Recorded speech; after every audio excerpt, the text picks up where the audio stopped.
बार्शी तालुक्यात कुसळममध्ये तरुणावर भर दिवसा गोळीबार करून त्याला जीवे मारण्याचा प्रयत्न केल्याची खळबळजनक घटना घडली। संशयाच्या भूतानं पछाडलेल्या आरोपीनं पत्नीला मेसेज पाठवल्याच्या कारणावरून साथीदारांसह मिळून गोळीबार करून दहशत निर्माण करीत पळून गेलेल्या 3 आरोपींना पोलिसांनी 3 तासांमध्ये जेरबंद केले।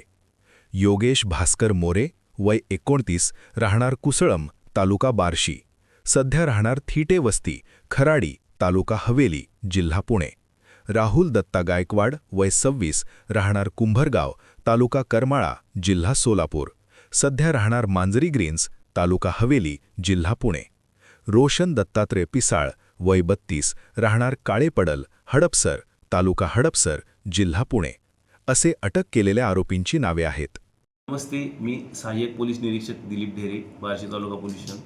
काल दिनांक 26/2/2026 रोजी बार्शी तालुका पोलीस स्टेशन हद्दीतील मौजे कुसळम या गावी सायंकाळी 5:30च्या आसपास एका इसमावरती 3 इसमांनी जीवे मारण्याच्या उद्देशाने हल्ला केला होता।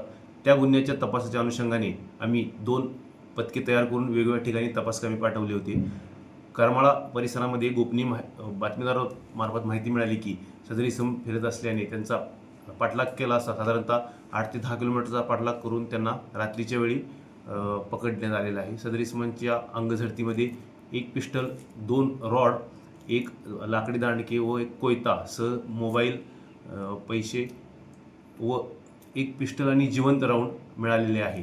त्यांना आज रोजी अटक करून माननीय न्यायालयासमोर हजर केले असता माननीय न्यायालयाने त्यांना 2 मार्चपर्यंत पोलीस कोठडी दिलेली आहे। पुढील तपास वरिष्ठांच्या मार्गदर्शनाखाली सुरू आहे। धन्यवाद साहेब। बंधुप्रेम न्यूज चॅनलला लाईक, सबस्क्राईब व बेल आयकॉन दाबायला विसरू नका। धन्यवाद।